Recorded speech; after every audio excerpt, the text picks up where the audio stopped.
Today is the day when we're actually going to talk about the differences between the XC and the XCW. There's quite a lot of differences between the two bikes, exactly 11. And what we're going to do, we're going to sit down and talk about all of those 11 differences, fighting with the mosquitoes, and then figure it out if those differences any good or not. Let's dive right into it before I fail. I think that's what we need to do.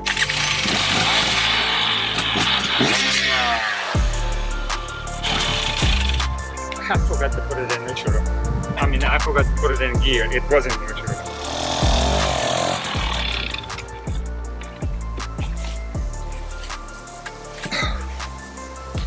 Already.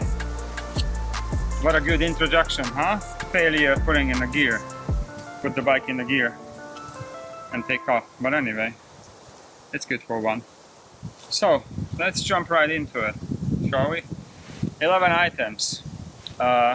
Some of them are quite major. Before we get into it, actually I'd like to ask you to pick one. Which one you think is better for you or more suitable for you? I recommend to choose according to your riding conditions, hill, desert, whatever, just pick which one you think it's more suitable for you, the XC or the XCW.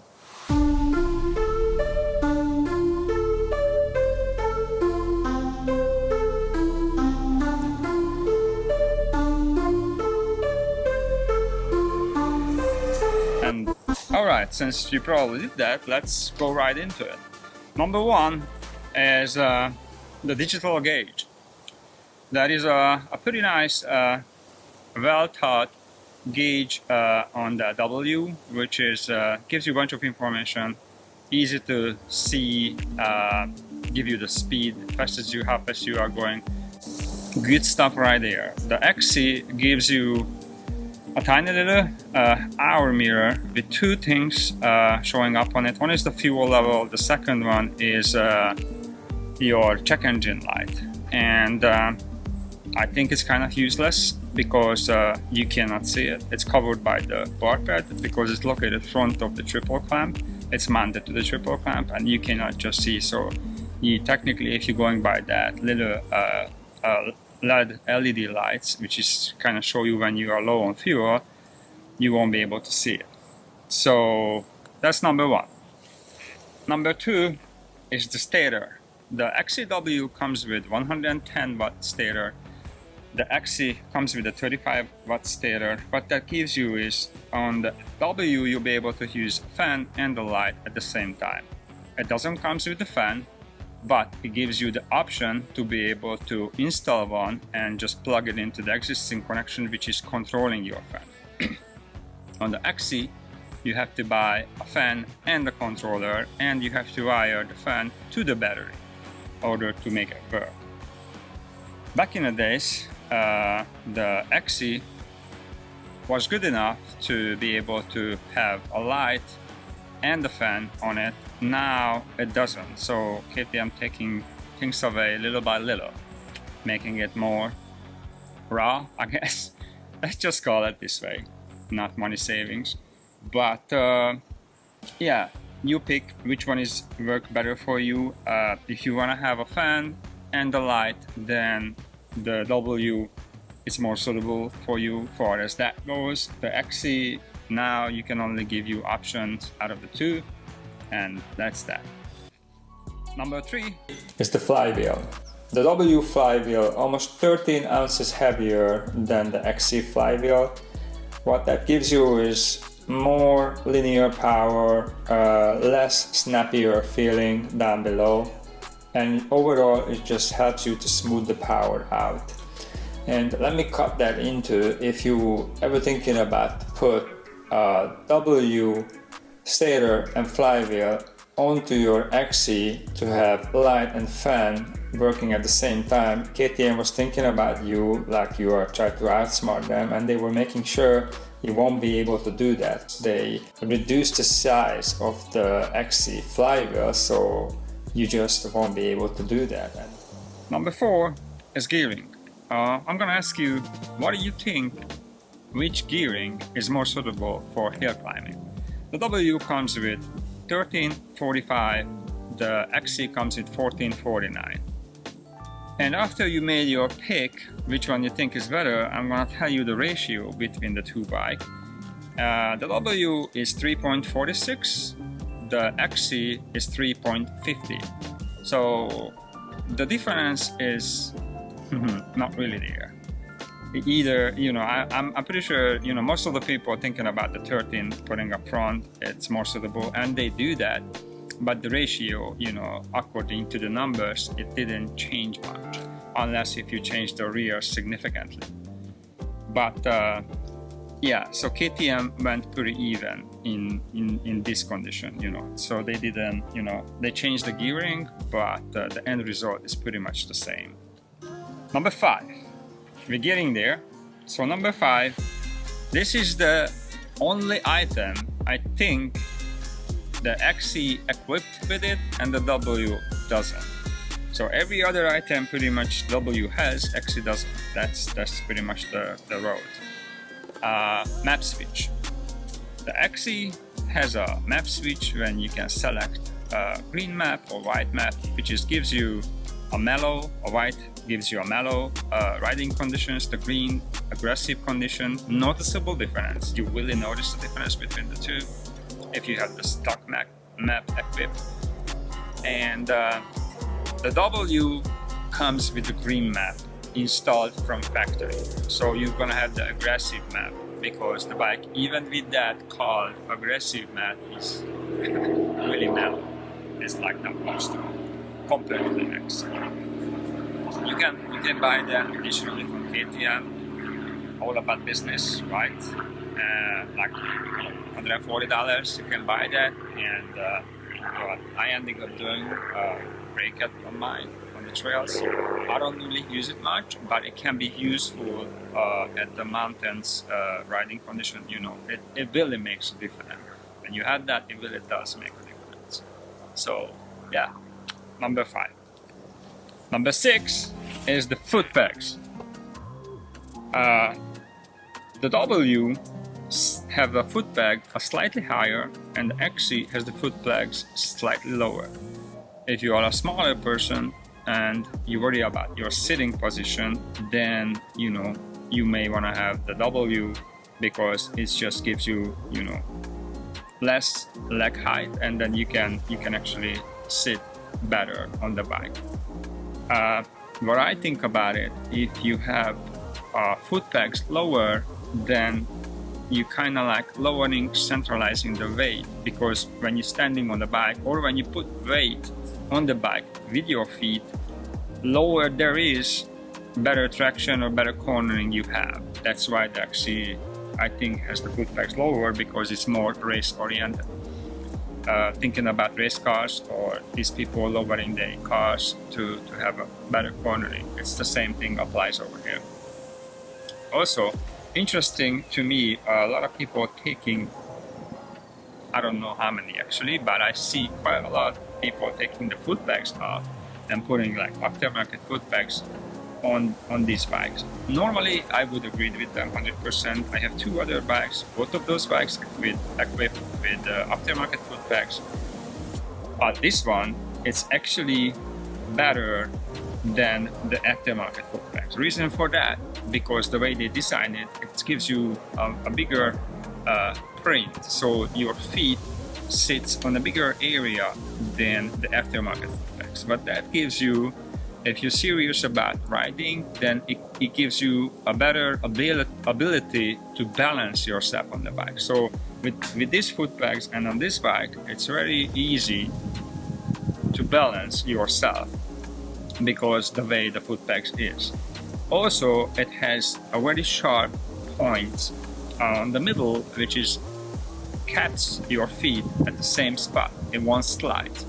If you buy an aftermarket foot pegs like I did, I buy those titanium foot pegs on my other bikes, and what I ending up doing, I'm grinding them every single time to be sharp, to be able to have my boots where I put my feet on and make sure it not slides. With this one, you don't have to worry about that. Number 7.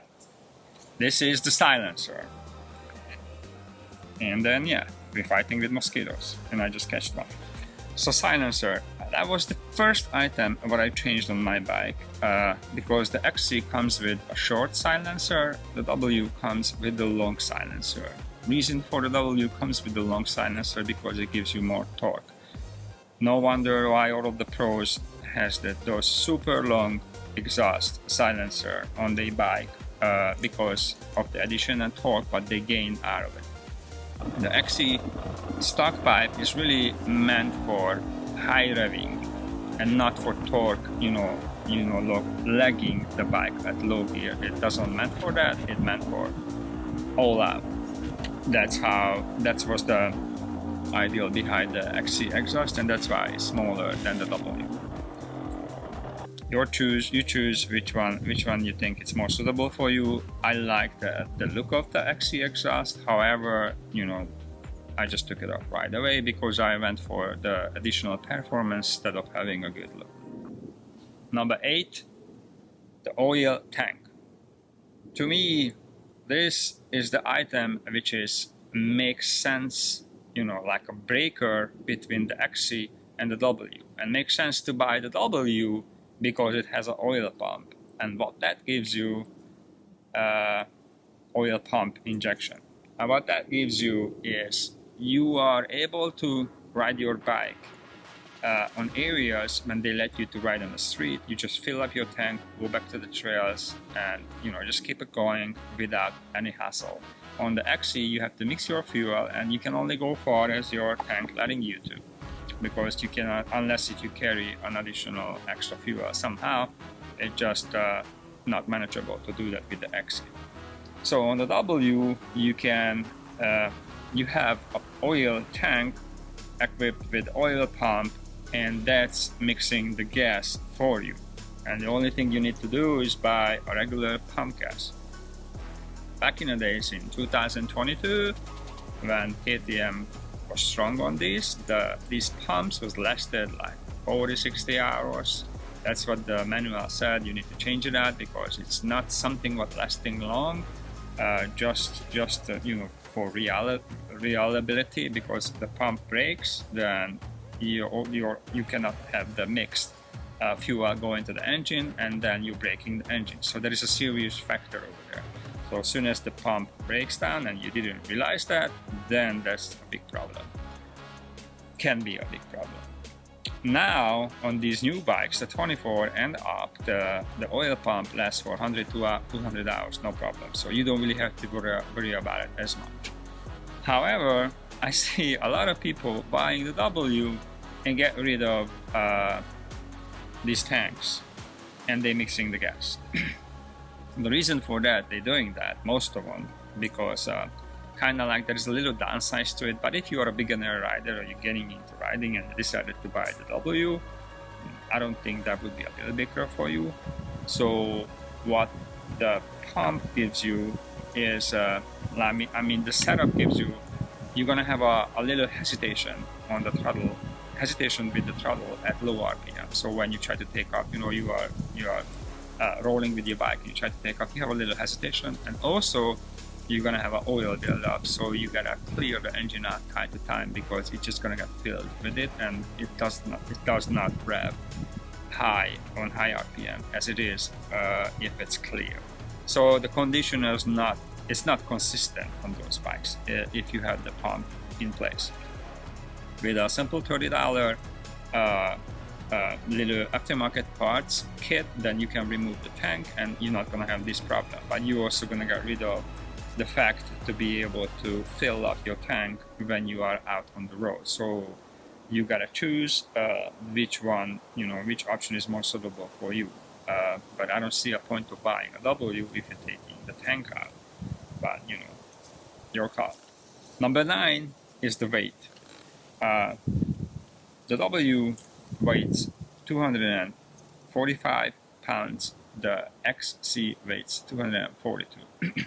Back in the days, that wasn't the case because you don't have a linkage on the W. So that means significantly less weight. But apparently that's not the case.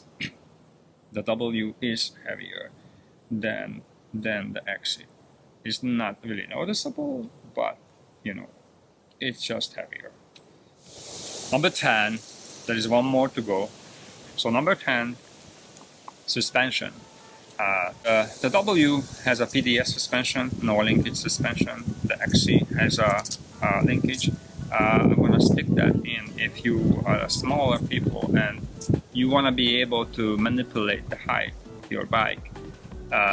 If you have the W, there is no option to do that. If you have the XC, through the linkage, you can lower your bike. So that's something that you have to think about if you want to worry about your height or make sure you'll be able to sit on the bike. So the suspension on a W, it's good for slow technical riding. It takes you to the small chops easier. It's much smoother, you know, transition. The XC kind of like a race-oriented suspension. It's a little bit harsher, but I think it really comes down to how you set it up. But out of the box, that's what it is. And these suspension are extremely good suspension. You probably hear that a lot, and then you also hear the KYB is better. But these suspensions are just as good as the KYB suspensions because KTM completely redesigned these suspensions for the 24 bikes, and it's quite similar to those KYB suspensions. So they are a good setup for sure, and it's actually better at some point because you don't need any tools to adjust the suspension. So you know, you're changing your riding condition, you just grab your bike and then just do a few clicks up and down. Depends on if you're gonna go faster or you're gonna go slower. So the PDS suspension, I think the KTM really did that over there because that bike is already heavy, and if they add a linkage to the W and to all of that, it's gonna be even heavier.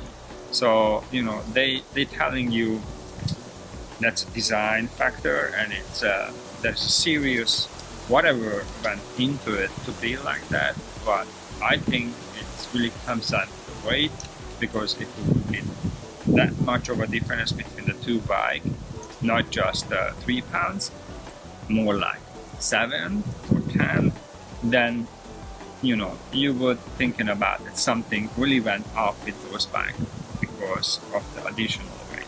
So I think you still see that PDS suspension because of the weight saving and not because of anything else. But if you have any other thoughts on this, happy to see it in the comment section. Also, the ground clearance on the W is 14.7 and on the XC is 14.1. What that gives you, normally if you are riding off-road with a four-wheeler, I agreed with you, you need a higher clearance to clear objects, you know, what goes underneath the body, so you can go over it. But on dirt bike, you actually going across, you know, like going on top of the object, so the clearance, it doesn't really matter as much as it is on the four-wheelers.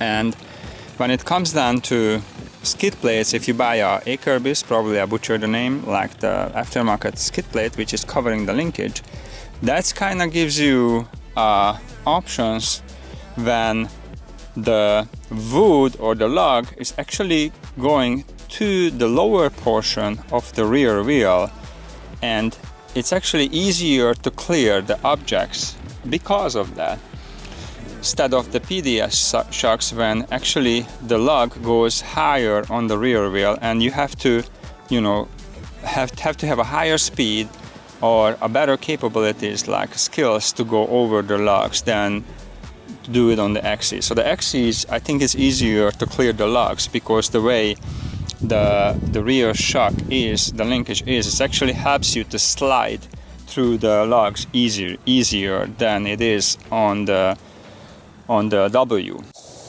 Number 11 is the deal breaker, the engine itself.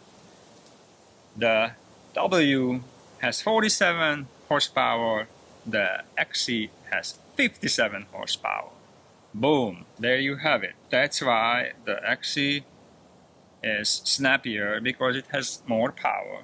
Simple as that. Even with that, I have spent almost a year and a ton of money to make it better, because the power is just so linear. I just couldn't take it. I had to have a little excitement, and that's why I put the TSP engine controller on it, like refresh the ECU. I have the TSP head on it, and I have the TSP valve cover on it, and I also changed the piston to be better. On the W, you have an extremely linear power. It's really a sleeper power. When you go on uphills, it's really good. It's not gonna wear you out as much. So that is, I think it's really awesome when you go up on hills. It's just makes you a better rider. You can ride longer because the less fatigue you're gonna face with. But if you're riding long enough, then you probably gonna choose the more power. However, you still can have the W and still can upgrade the W the way I did my XC. If you're thinking about to put the XC head on the W, because that's where that's where is the 10 extra horsepower sleeping at. The head is different on the XC than on the W, to like the cheap alternative to make your bike so the bike can make more power. That's not gonna be an option, because KTM thinking about, you may wanna be a smart and do that, but he won't let you to do that, because what he did, he put a little machined ring around it, so it won't sit properly on the W cylinder. So what you need to do, you really need to buy the aftermarket options TSP head to have more power out of your bike. So the conclusion, I don't think you can go wrong with these bikes. If you're a beginner rider, I think the W is more suitable for you. However, if you start developing and you still want to have your bike for a long run, it will cost you more to bring the power back the way the XC has. If you advanced rider, or you know your way around the bikes, the XC would be cost you less after the purchase price to be able to have an excellent fun bike, because it's already a really good fun bike. So you have to buy less parts for that bike. And if you do really good, really advanced riding, or you're riding in your tire life, it doesn't really matter which one you buy, because you have to spend an additional money anyway to make the engine more alive. Only thing when that comes down to is to the suspension, and not for the front, because you can adjust that, but the rear is really a deal breaker if you want to go with linkage or you want to go with the PDS. I think if you are really advanced rider, most of those guys are all going with the linkage, because that just gives you, more options, more setup, and gives you a faster, stable speed. Yeah, again, KTM, excellent, opportunity still to have these bikes. I don't know how long KTM be able to do that with the emission test in Europe. How long they be able to give us two-stroke bikes, but for us they do. We really love the opportunity to have these bikes around.